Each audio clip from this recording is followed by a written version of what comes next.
Hello dear student. तो आज की इस वीडियो में हम डिस्कस करने वाले हैं जनवरी असाइनमेंट 6 कक्षा 12वीं भूगोल, यानी कि जो आपकी 6th असाइनमेंट आई है ये आपकी लास्ट असाइनमेंट है।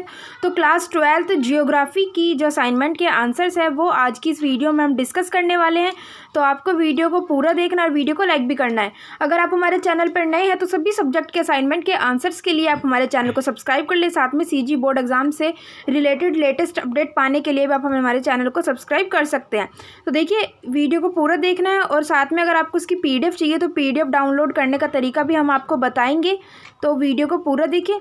तो इस असाइनमेंट में देखिए मैप भी दिया गया है, सभी के आंसर्स हम आपको बताएंगे। तो वीडियो को पूरा देखिए। तो देखिए पहला क्वेश्चन है टिप्पणी लिखी है। तो इसमें आपको दो जो है दे रखे थे चॉइस में, तो उनमें से आपको किसी एक पर जो है टिप्पणी लिखनी है। तो ये 5 नंबर का क्वेश्चन है। तो इसमें हमने सबसे पहले वाले पे क्वेश्चन नंबर 1 लिखा हुआ है मुंबई पुणे औद्योगिक प्रदेश।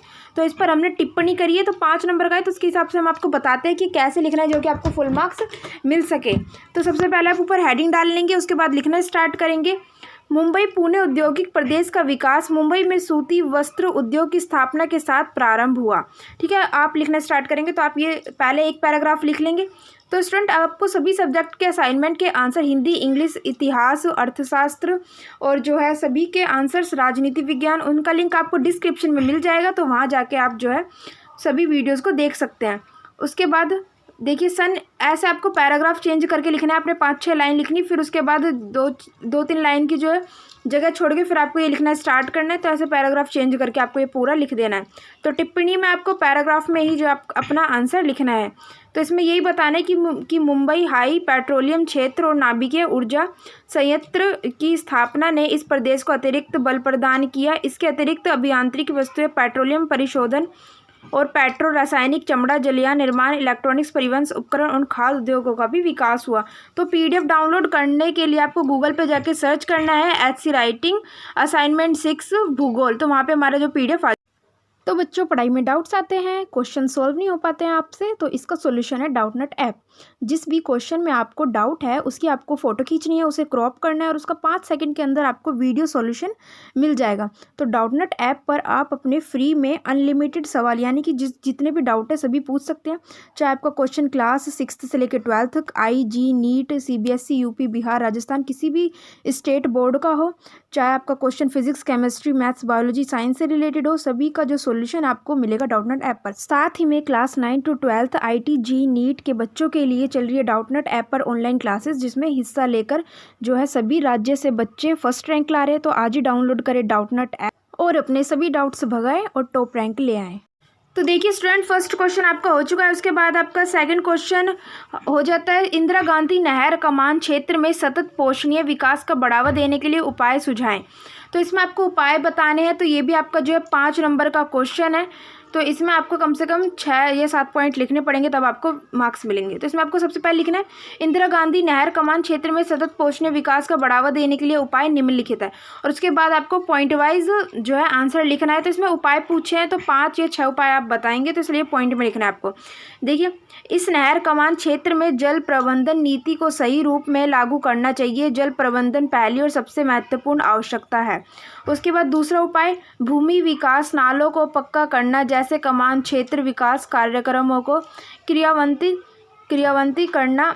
उसके बाद देखिए तीसरा, कमजोर आर्थिक स्थिति वाले भू आवंटियों को सामाजिक स्थिति पोषणता के लिए पर्याप्त वित्तीय सहायता देने की आवश्यकता है।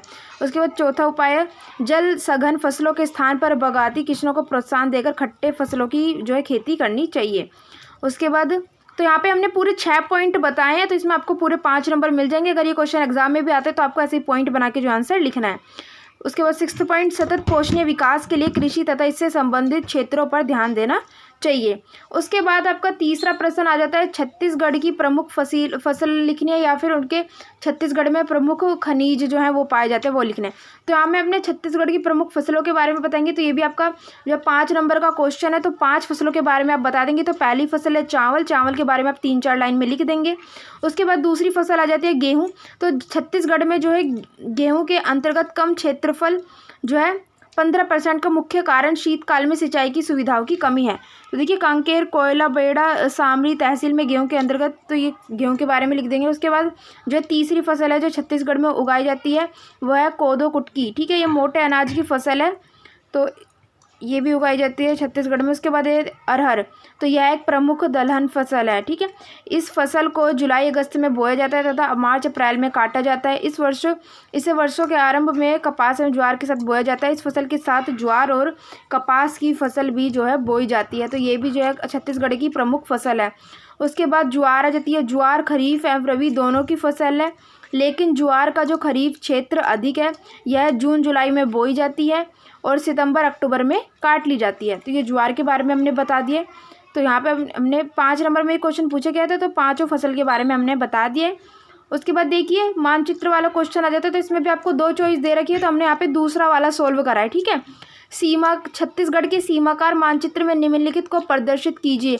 तो यहाँ पे आपको 5 नाम दे रखे हैं। पहला है बेलाडीला, दूसरा है महानदी, भिलाई स्टील प्लांट, और चौथा है रायपुर, और 5वां है हीरे की खदान। तो आपको क्या करना है कि इसमें मानचित्र भी दिया गया है, उन मानचित्र के अंदर इनको दर्शाना है कि ये कौन से ज़िले में है या फिर कौन से क्षेत्र में आते हैं। तो हम आपको दिखा देते हैं मैप।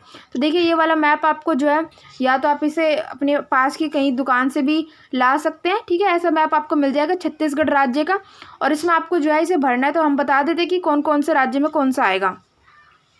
तो देखिए पहले हम इनके क्षेत्र लिख लेते हैं कि बेलाडीला कहाँ पे है, दंतेवाड़ा में, ठीक है। उसके बाद हम इन्हें मानचित्र में भी बताएंगे कि आपको कहाँ कहाँ टिक लगाना है। उसके बाद महानदी कहाँ है, धमंतरी में। भिलाई स्टील प्लांट कहाँ है, दुर्ग में। रायपुर क्या है, राजधानी। और हीरे की खदान है, वो हीरे की खदान भी कहाँ पाई जाती है, रायपुर में। तो देखिए ये प्लांट है, तो इसमें बेलाडीला का था तो वो दंतेवाड़ा में है, तो दंतेवाड़ा का जो ये हरा वाला है, ये वाला जो है आपका दंतेवाड़ा है, ठीक है। तो आपको ऐसे ही लिख के उसमें लिख देना है। उसके बाद महानदी धमंतरी में है, तो वो है जो आपकी ये ब्लू कलर की है, ये धमंतरी हो जाएगी। उसके बाद जो भिलाई स्टील प्लांट है वो दुर्ग में है, तो दुर्ग आपका ये स्काई ब्लू कलर का हो जाएगा, ठीक है। उसके बाद देखिए जो रायपुर है, तो ये पिंक कलर का आपको दिख रहा होगा, तो पिंक कलर का जो है रायपुर है, तो इसमें आप डॉट लगा के लिख देंगे। उसके बाद 5वां था हीरे की खदान, तो हीरे की खदान भी जो है रायपुर में है, तो ये पिंक वाला ही है, ये पिंक वाला रायपुर है, ठीक है। स्काई ब्लू वाला जो है ये दुर्ग है। उसके बाद जो ये ब्लू कलर, तो ये धमंतरी है, यानी कि यहाँ पे ये महानदी है, ठीक है। एक बार फिर से बता देती हूँ, ये पिंक वाला है आपका रायपुर, ठीक है। तो रायपुर में ही हीरे की खदान भी पाई जाती है, और वहाँ पे लिखा हुआ था रायपुर, तो ये फिर जो है राजधानी है, तो दोनों का जो है एक ही आ जाएगा, सेम वाला 4th और 5th का। और भिलाई स्टील प्लांट वो दुर्ग में है, यानी कि इस ब्लू वाले में, और जो है पिंक है आपका वो है रायपुर, और जो बेलाडीला है वो आ जाएगा आपको ये हरा वाला। तो स्टूडेंट यहाँ पे हमने सभी के आंसर्स आपको बता दिए, चारों क्वेश्चंस के आंसर बता दिए हैं। अगर वीडियो अच्छी लगी तो वीडियो को लाइक करें, चैनल को सब्सक्राइब करें। अगर इसकी पीडीएफ चाहिए, पीडीएफ में ये मैप एकदम क्लियर आ जाएगा, तो उसका लिंक आपको डिस्क्रिप्शन में दिया गया है, या फिर आप गूगल पे जाके सर्च भी कर सकते हैं HC राइटिंग असाइनमेंट 6, और जिस भी सब्जेक्ट की आपको चाहिए, जैसे कि भूगोल की चाहिए तो पीछे भूगोल लगा सकते हैं। Thanks for watching.